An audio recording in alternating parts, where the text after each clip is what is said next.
Ugh, that was a lot of work. What was a lot of work?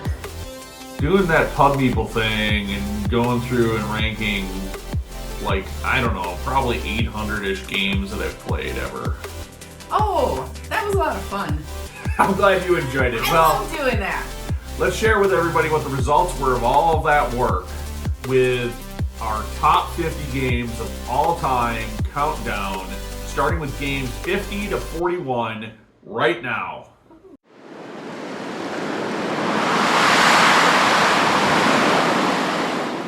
Welcome to WiscoDice. Hey, yo, folks, I am your host, the Conesy with the most, and I am joined today by... Hey, I'm Suzanne. And on today's episode, we are going to be counting down our top 50 games of all time, starting with games 50 through 41. Before you go ahead and watch the rest of the video, what should folks do? Oh, you should definitely smash that like button and also subscribe if you haven't already, so we know to keep creating more content like this for you. Yeah. Yep, and do it right now because you know and we know you're going to love this video. Yep. This is our opinions of what the top 50 games of all time are. You're going to see variances in our lists, and I'm sure you're going to have opinions of your own. Just note, these are our opinions. Your opinions are totally valid. Let us know what your opinions are on any of these in the comments below. But we're just doing this to talk about all of these great games, really, and let folks know what our favorite games are. Yep, and we decided our favorite games by each independently going through the Pub Meeple ranking machine, which if you haven't done it, it sorts all your games. You import all the games that you've played, and then you sort it and you rank them, always comparing to. Mm-hmm. So that's our scientific way of doing it. It's surprisingly accurate. It is, and it reminds me of certain games that I really do enjoy, but just maybe haven't played in the last, little bit. So. Yeah, absolutely. Like, oh, hey, it was a great exercise of, I haven't played that in a little while, but I really love that game. We need to get back to the table. Yep, exactly. So, with that, I think we should start our list. Game number 50. All right, for game number 50, I have a little game from small publisher, local publisher, Thunderworks Games. This game is Metro Runner. This game did release fairly recently, so it is one of the newer releases on my list. We have gotten it to the table so many times, and so many other people have went out and bought this game after they got to play it from our copy. So it's fun. I love doing the little hack thing. I love the way it works as kind of a rondelle. Lots of great things. I have a sneaking suspicion it's going to be on somebody else's list a little further up, so we'll talk about it more then. All right, so my game number 50, I have no idea if it's on Conesy's list because I have no idea exactly what order he has. We didn't share lists. Nope. So mine is Marvel Champions by Fantasy Flight Games. So fun game. Yeah, I like Marvel. I like games with cards in them and some battling and everything. So, and it's a game that you can have different themes and like who you like. So I mean, I love playing Iron Man in that game or Wolverine, and they do feel like each character does feel very unique. I love how they brought the uniqueness of each Marvel character out, and we've got a pretty decent track record of playing it together as a two-player. Yeah, and I've played it at other player counts too a couple times. Oh, so it's some game I think I have a couple times. And some little convention type things. So it's a fun game to play. So anyway, that was my number 50, Marvel Champions. Game number 49. All right, game number 49 for me is a big miniature board game from Monolith Games called Conan.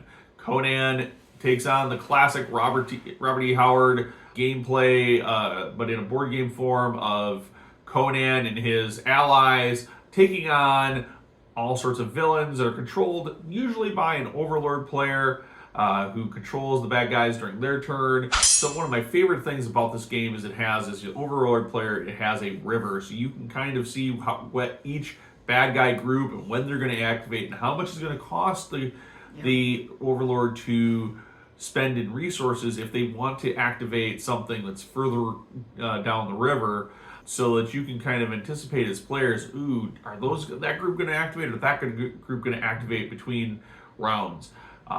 using the life as a resource as well for taking actions and being able to expend each round for the players. It's really unique. It sets up a really interesting gameplay when the players have to balance when they're going to rest versus when they need to push it for scenario objectives. Of course, Conan is a brutal character in the game as well, but all of the different player characters that get played for the various scenarios all feel very unique and different. The scenarios feel very thematic. Fun. Yeah, absolutely. Obviously, I really like this game. Yeah, it's a nice little heavy miniatures. So my number 49 is from a publisher you're probably going to see a lot on our list, from Thunderworks Games, but it's called Cape May. So this is very different than a lot of their other games. It's it's set in Cape May. You're building up this village, and there's different actions that you take, and you're kind of trying to beat your other player out for certain good spots and spot lands. And I like the three-dimensional aspect of seeing this village kind of grow, with different tiles and everything. And it's just a kind of relaxing game. I've only played this a handful of times, so this was a surprise to me that it ended up rating as high as it did on my list. You keep asking to get that game out. Yeah, so clearly I enjoyed the game. Yeah, absolutely. I think that's a great game you should take to one of our regular game nights, because I think you'll find some other people that'll play it with you, because it's definitely not on my list. I do enjoy the game. It's just not. It's not in your top 50? All right. Game number 48. All right, for game number 48, I have a game that will show up way higher in her list, and that is Terraforming Mars from Fricks Games and/or Stronghold Games here in the U.S. Terraforming Mars is that classic Terraform Mars game, tons of cards with multi-use, tags, blah, blah, blah, blah, blah. We'll talk about it a lot more. I guarantee it somewhere in about 3 or 4 videos from now. It's a game that people either love or hate. Very few people are middle of the road with it, it seems. Yes. So, I know I've mentioned in several of my other videos, we'll see if it still holds up as our top game of all time. Let's just say that. Yeah, it'll be interesting to see. Yeah. All right, what's your 49 or 48? 48 for me is Steam Up, A Feast of Dim Sum by Hot Banana Games. So this was, I believe, the first game that Hot Banana Games, or one of the first ones that they produced and kickstarted, and it was one that I was kind of like, oh, it looks really cool, but I don't know. And then we saw it at Gen Con, and I was able to leap back it. And the table presentation where you have these dim sum baskets, and you're putting the components in there so you don't see what's underneath each level. And you're trying to fill up your tableau, and I've always played with asymmetric characters, so everyone's trying to get different patterns in their tableau. You get different bonuses, and of course, the thing that I feel is essential to the enjoyment of the game a little bit is getting the upgraded components, where you have these little squishy pieces of dim sum instead of the flat cardboard chits, which it'll work just fine with the flat cardboard chits, but since you're not drawing from a bag or whatever, it's all it just adds something to it. The gameplay, when I was ranking this one, and I don't think this one shows up on my list. We'll see, I don't think it does. But when I was ranking this, I did consider, as I was thinking about this game, how much different the deluxified components mean to me in enjoying this game, and that is, I think it's a major difference maker. It draws people absolutely into it too. Absolutely, if you buy this game, make sure if you have the opportunity to get the deluxe version, because it is definitely there are games that have deluxe versions. You can skip it. This is a game where the deluxe, I feel like, is a must for the enjoyability of the game. But anyway, so that was Steam Up, A Feast of Dim Sum by Hot Banana Games. Game number 47. Game 47 for me is going to be Dawn of Ulos from Thunderworks Games. This is the second Thunderworks title, third Thunderworks title so far to show up on the list. Second for me. In Dawn of Ulos, you are playing as a god, a deity on the planet that is going to manipulate the various factions as begin to populate the famed world of Ulos, Thunderworks' classic fantasy setting for all of their role-player games. But you don't really have any significant investment other than cards in your hand of the various races, and it's kind of like an economic stock trading game if you want to think about it that way, or it's awesome if you're not into the economic kind of games to think about it as you being a powerful god manipulating mortals to your will. So I love that about this game. It plays really quick, people love it, and I think a factor for why I drove it up a little bit up my list is the fact that I actually painted it, which that looks so cool. Really helps with the gameplay at the table. It doesn't come painted with these really cool busts of the various 10 fantasy factions. Yeah, that helps you to know which terrain type at a glance it wants, and so that made it so much easier when I've been teaching the game at conventions. We love teaching the game. I wouldn't be surprised this shows up on her list earlier. That I enjoy it. Yep. So Thunderworks probably going to be a repeated theme on the top 50. Let's just say that. So, What was your 47? So, my 47 is a solo game. So, if you've been following what our 2024 resolutions were, one of mine was to play more solo games. And because I do enjoy it. I enjoy playing with other people, but I played several games of Final Girl and loved it. So, and I should say that Van Ryder Games is who publishes Final Girl, and I did not back the season 3. Any of it. No, we got a few boxes of it just to try it out and everything, and I know people are raving about season 3 and stuff. I may have to take the plunge and get that. We'll see. Yeah, we'll see. I mean, there's a lot of Final Girl content we don't have. We've got like 3. Though. Yeah, it's all like Final Girl is definitely all about like classic horror kind of spin-offs of different horror franchises and myths and stuff like that. It's not gory. So it's not, you're not going to get that suspense and heart racing that you're going to get from a horror movie. I don't know, I got a little bit of heart racing when I played it. But mostly it's like, I can see that I'm not doing well and I'm going to die. So each villain that you are playing against plays very differently. So it's each kind of, I guess, episode of Final Girl is different than the other one. It's just always a solo game, and it keeps me interested. And I've played the same scenario a few times. Yeah. I don't always win, but I keep playing it. I've got a 100% loss rate at Final Girl, and I still want to play it. And I don't like solo games typically, so this is one of the few solo games that I actually enjoy playing. So awesome pick. So that is Final Girl by Van Ryder Games. Game number 46. All right, for game number 46, I have a big game, a big, heavy, meaty game that plays 4 players, a great re-implementation of a game that will show up later in my list, and that is Dominant Species Marine from GMT Games. So, Dominant Species Marine, you're taking your actions, and when you take your action, you immediately resolve it, which is different than the original game.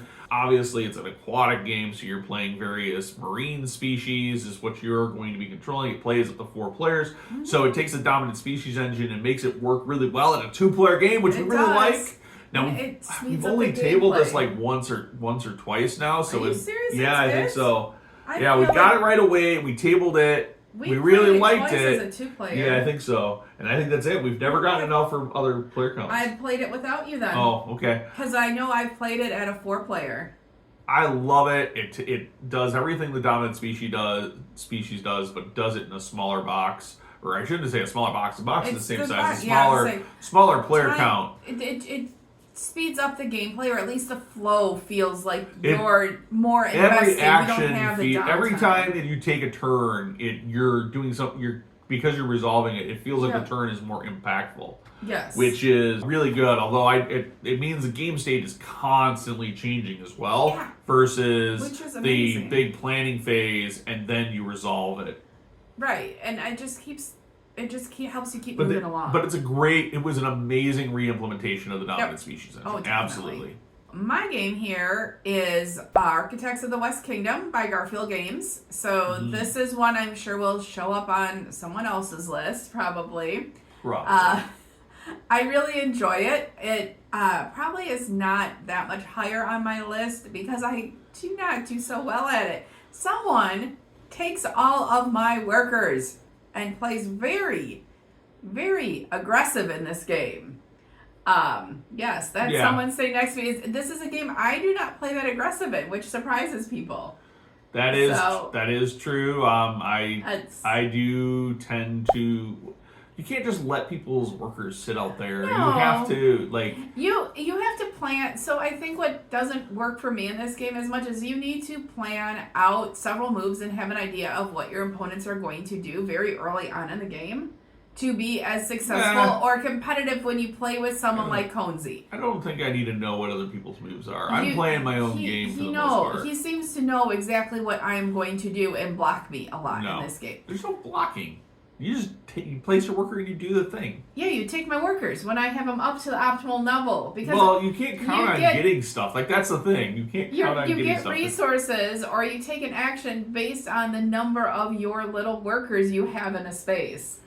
True. So it gets exponentially better, and you can't never count on getting stuff. Like, oh, hey, well, okay, now it's my turn again. Oh, I would have loved to have been able to get 3 gold this time, but obviously getting 3 gold is really powerful, and somebody took my workers. Okay, well, I guess I'm going to have to start rebuilding that. All right.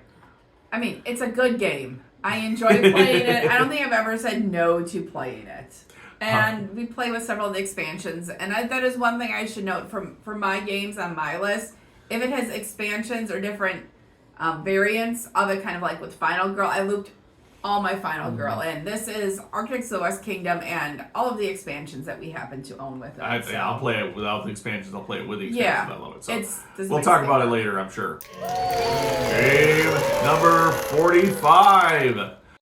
So game number 45 takes me back to, what is it? I think the 90s when one of my favorite movies came out. I think it came out in the 90s. I should have looked before I started shooting this video. Anyways, it is Dinosaur Island from Pandasaurus Games. Yes, came out in the 90s. Yeah. All right. So Dinosaur Island, I have no idea if this one will show up on your list, but I love dinosaurs. It's one of my favorite things. I love seeing all sorts of these worker actions that you're doing, and there's like all sorts of like little, it's almost like a series of little mini games in a big crunchy game that you're managing and building up this dinosaur park. And of course, it's like one of the first dinosaur park building games that really got some popularity. I really like it. I really enjoy it. I haven't got it back to the table in recent times, but I still really, really like this game. I want to play it again. It's a little bit of a bigger game. I should definitely bring it out to one of our a little bit longer board game days where I think it has a better chance of getting to the table, because it does take a little more time than a regular game night, but it also played really well when we played it as a 2-player. Yeah, it plays good at any player count, really. Yeah, it feels well. Pandasaurus did a good job with this game. Honestly, it's a really, really good dinosaur park game, and if you were going to pick up one dinosaur park game, I would definitely put this one in right with my top recommendations for dinosaur park games. Yeah, the colors on it, where at first I was like, oh wow, it's colorful dinosaur That's my game. one thing I would be like, could you have given me a little bit more of a realistic looking game? But the thing that I like that does is it draws those players in who maybe aren't into the dinosaur theme. So it bridges it. So we'll talk some more about dinosaur games someday. But sure. we have a lot of them. So my next one on the list is, again, it's been out for quite a while. Hopefully most of you have played it. If not, you definitely should check it out. It's called 7 Wonders by Repulse Games. Okay. And we have some of the expansions again, but the base game, we've actually played it a lot recently too, because it can play so many. It does not play so well at like 2, but it does play 2, I think, with all of our expansions up to 8, and it's simultaneous play. You're card drafting, building up, it's set collection a little bit, and having your resource, and there's some resource management with it. Yep. One of the resources being money as you build your 7 wonder, or build your stages of your wonder, and there are more than 7 now with all the expansions. So. Yeah. And our copy is the first edition copy. We don't have the second edition copy, but we have all the expansions that ever came out for first edition. Yeah. So 7 Wonders by Repulse Games. Game number 44. All right, for game number 44, I have in a galaxy far, far away, Star Wars Rebellion from Fantasy Flight Games. Now, Star Wars Rebellion, this one, I wouldn't be surprised shows up in her list. We have only ever played it as a 2-player. It does play up to 4, but then you play it basically as teams. This really is a 2-player experience where you're playing the Rebel Alliance versus the Empire in a game that we always have to plan. It's like, okay, we're going to dedicate a day to play this game. It's about a 5 or 6 hour game. Well, when we take a break from lunch. Yeah, we take a break. We enjoy it. We enjoy it. You have always played the Empire. I've always played the Rebels. We should probably swap at some point and try it the other way around. I think it's come down. I think you maybe beat me the last time we played it, but otherwise the Rebels outwitted the Empire every time. It was great. It was like the movies. Like I said, I'm sure we're going to talk about it later in this video. So not this video, or not. Well, later in this list, anyways. Yeah. So we'll find out where she put it in her list. Where is your game number 44? So my game number 44 is at spot 44. It is Alhambra by Queen Games. So this is another game that is great when you have a player count you're not sure what it is, because I think it can play up to 6. We played it at 5 just earlier this week. So at least the version that we have, there are lots of versions out there. They're all pretty similar. This one, I don't necessarily need any of the expansions for it or different versions. It's just a nice tile layer. You're having cards that are money, and you're spending them to buy different tiles with our different colors, and then there are 3 rounds of scoring based on whoever has the first second and third most of each color building, and then how many walls you have around your Alhambra. I usually make myself almost completely like, oh shoot, I don't have any more flexibility, which is always a nice little fun challenge. Yep. The scoring you can change, and like I think our most recent game, the person who had been kind of lagging behind a little bit most of the game all of a sudden jumped way ahead at the end. Yeah. So you just they just are quietly building. It's another fun little relaxing game. Time between turns is pretty quick, so. Yeah, it is. And we did just recently, like I said, we did just recently play this, and our copy is a used copy, and you can pick this game up relatively inexpensive on the used market. It's also implemented fairly well on Board Game Arena, so if you wanted to check it out there, you can as well. Game number 43! So this might be my largest box game on this list, and this box does weigh in pretty heavy. This is not necessarily the heaviest or most weight, physical weight game on the list though, but this is Frosthaven from Cephalofair Games. So we're actually knee deep in our Frosthaven campaign right now, playing it through as a 3-player playthrough. We're 30-ish plays into it, and we've been having a blast with it. It's really good. It is definitely one of those games where you need somebody or a couple of somebodies, if you want to play a full 4-player play, that are very committed to playing it, and you set up a regular night that you play all of the time, and you play it, and then throw in some extra, maybe a weekend day here or there for bonus plays, because you're going to end up playing it. If you play through all the content in this massive box, you're likely going to end up with something close to 90 to 100 plays, I suspect. So, it's over 100, I believe. I think there's 100 scenarios, but you're not going to play every scenario. You're not going to play all the scenarios, because different story arcs go in different branches, and I wouldn't be surprised this shows up on her list because she loves campaign games. So we'll probably end up talking about it later. Predecessor Gloomhaven, I wouldn't be surprised we talk about later. So. Yeah, I love campaign games, and we're very fortunate with Frosthaven that our buddy is so flexible with his time too, so we can get in, some weeks we can get in multiple games of it to just kind of keep moving through it and stuff. So it's one of the best things that Gloomhaven ever had was when they moved it to digital, so people could actually get through campaigns because that is a challenge, especially if Yeah. you have kids or families, getting it through a campaign game that has that many playthroughs to get through it. And being able to leave it set up. Like most, yeah, and it has the setup is such a pain. Frost Haven, they did a great job of a box organizer. It's much quicker to set up. And we've done a great job of, like, every time we play a scenario, we put it away and put everything in a way in, like, either alphabetical order for, like, all the monsters or put all the tiles in numeric order. Like, we've got a system that is tear down set up that lets it set up, and then we are fortunate to be able to leave it set up for weeks on end if we need to. Yes. So my one for this spot is Marvel Villainous. So this is another one where I've played. There's several different kind of versions or baddies that you can play with it. I enjoy them all. You know, it's they do thematically work. So whether it's the Star Wars or the Disney, I guess I put Marvel Villainous on it. I should say it's just Villainous. So Villainous by Ravensburger. So I like the Marvel version of it. I like the Disney versions of it. I've played Star Wars. They're all fun. They're all thematic, and it's definitely a take that game.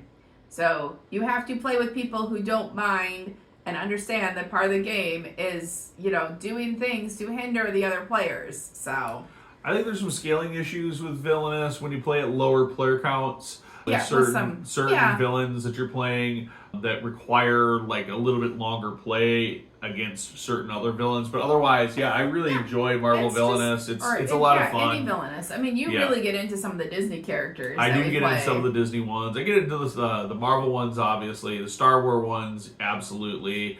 I almost think my Star Wars is my favorite version of Villainous, but we don't own the Star Wars one. We have a Marvel and we have several Disney because it came out first with the Disney. Yep. And then, I think we were still really playing that quite a bit when Marvel came out, and we've got a bunch of Villainous. So we have all the friends who have Villainous, so we're able to play it. So absolutely. Yeah, and if you know how to play one Villainous, you can play anyone's version of There's like a little bit extra mechanic for Marvel and a little bit extra mechanic for Star Wars, but it's not anything. So Game number 42. Game number 42 takes pets to the next level in Dungeon Pets from CGE. Does it take them to the next level, or does it put them underground? They do level up. Oh, okay. They get a little more powerful, and they get cute, and then this is villains a really come game. and you sell them to the villains so that they can have nice little pets in their dungeons. It is a very cute game. Yes, it's absolutely cute, but it is like this crunchy, like all this bundle of cuteness and this rule book that reads like almost an adventure book almost. It's just but it teaches the game really well. But it teaches it from the perspective that you're just a cute little goblin that is trying to raise the best pets that you can take them to market show them off. Yep, you take them to show them off. You have them, do tricks. They might eat some of your goblin relatives. It's fine. It's fine. It's totally okay. But it's in a big heavyweight game though. It's in the same family of games as Dungeon Lords, which I absolutely love. It might show up higher up in my list. It is great. I love the fact that their little eggs things. Like it's just everything's cute. It's awesome. It's fun. It's thematic. The Dungeon Lords, Dungeon Pets took like big heavy Euro games and were like, what if we don't put a dry theme on this and put something that has like this really cool narrative to it? Would that work? Brilliant. And now we see it in so many games. So absolutely one of my favorite games to play. I definitely never want to turn this one down. Next on my list is an abstract game by Next Move Games. It is called Reef. And some of you, I know, have seen it and love it. And I'm always surprised the number of people who have not experienced Reef. You have these colorful Reef tokens. It looks like a young child's toy with how colorful and large these are that you can stack them up, and you're trying to make different patterns with different heights of coral in your reef, and looking down on the top what the arrangement of it is, and you're scoring points that way. This is a game that has it's not in a tiny box. It's in, I don't know, like an 8x8 square. Not a huge box, but 6x6 to 8x8 square box. it has come and traveled with us to the Caribbean Yeah. and some other places because it is the weight. It's the components are light, but they're stable enough that you can play them outdoors. It You is. can get it wet. I mean, okay, Well, don't you can't get the soak cardboard it. Yeah. components You wet. can't get the cardboard components wet, but if something's they Like have a the- nice coating on them and stuff, and it's it's just a really nice abstract game, with some complexity, but yeah. That's Reef by Next Move Games. Yeah, I'd say my favorite play of Reef was when we took it with us to the Dominican Republic and actually played it at the resort. That was absolutely wonderful. Playing it in the Caribbean, near a reef, outdoors, with a wonderful beverage. It was perfect weather, perfect everything. Yep. Just awesome. So yes. So anyway, now the last ones on our list for today. Game number 41. Okay, for game number 41, I have one very terrifying experience in Nemesis Lockdown from Awakened Realms. This is the sequel to the classic Nemesis from Awakened Realms, where you are on a facility on the planet Mars, and something has happened to this facility. And as you play through the game, you discover other players. Perhaps some of them are survivors, some of them are lab employees, some of them are maybe they have different agendas, maybe they don't. Maybe they'll help you, maybe they won't. You don't know. And the whole time you're being hunted by aliens are intruders that have taken over the facility. And absolutely really cool. I love the way that they've taken the Nemesis franchise from the original game and turned it into this game that's very, very similar. It's almost the same mechanisms, but you have thematically a much different experience with the game board, where you have like an elevator that you can go between levels, you can get out onto the planet's surface, there's a bunch of different ways to play it or to survive. The same corporate goals and personal goals. There might be backstabbing where certain players might need to have some other players die at the table, so there's tension constantly, on top of the fact that the game may likely just kill you all on its own. So I love it. That survival horror game. It's thematic. It's fun. I've played it with a couple of different groups now, and everybody's had a great time. Yeah, this is the. I don't think. Yeah, this will be future new to us. I thought we played it once, but no, I have not. Okay. No, usually after we played the game the first time, then yeah, we don't always get to be at the same table. Yeah, no, I remember. So no, right. sounds really cool. I enjoyed the Nemesis game, so this sounds like a great companion let's get into the table it. then. Good excuse. Note to self: we have to get Nemesis Lockdown to the table. We've got lots. I think I still have the stretch goals. I haven't even opened them. They're still sitting on the table of opportunity. So. Yep. All right. Reason to get to the table. Looking for players. So. All right, the last one on my list for today is On Mars by Eagle Griffin Games. Yes, so this is an intense, crunchy game that does take a bit to play, and every time you go to play it, you kind of almost have to read the rules again if you haven't, because you haven't played it recently, yeah. So some of the iconography, it took me a couple times of playing it to finally understand how the shuttle worked back and forth between the two sides and what actions you could take depending on where it was and where you were on the board and stuff. So, but it's space themed. It's kind of this really make your mind work game that I enjoy playing. I've only played it 2 players. Yeah, we've only played it as 2 players. Like I do like having some of these games that really make me think and stay mentally engaged. For the most part, all of the Lacerda games we've only ever played as 2 players because we're slightly terrified to teach these things to other people. And it's not that they're... I'm going to say On Mars and other Lacerda games has this they have this reputation of being these super heavy games. And there are complex mechanisms in these games. And I don't want to sell it short. It is a crunchy game, but they are not as hard or as impossible or as heavy as what some people make them out to be. The big challenge is that oftentimes the game art, like if you play one Lacerda game and then you go to play another Lacerda game, the game art and iconography is not the same. Right. It's very tooled and themed to that game. So you're not going from a game and going, oh, that's what wood looks like in this game. Oh, and now wood looks like that. It looks like something completely different. So now you have to retrain your brain on iconography. And I think that's part of the trick of like why it's more complicated. Now, I think On Mars looks absolutely gorgeous on the table, and I love seeing it on the table and playing it. But it definitely like it's something extra, not only just to wrap your head around all these mechanisms in the game, but also like what does all the iconography mean?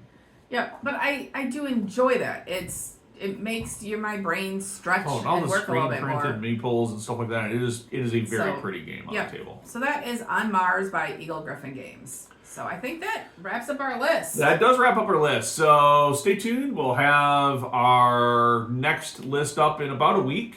Plan is to release 10 of these games every week for the next 5 weeks until we get through the full 50 list. So make sure you stay tuned. We'll release the next one a week from today. Until next time, though, thanks so much for watching. Let us know what you thought of any of these games in the comments below. And until next time, we'll see you. Happy gaming. Thanks so much for watching. And don't forget to smash that like button and also subscribe to our channel. And by the way, here's some other videos that we've done that we think you might be interested in. Till next time, keep rolling those dice.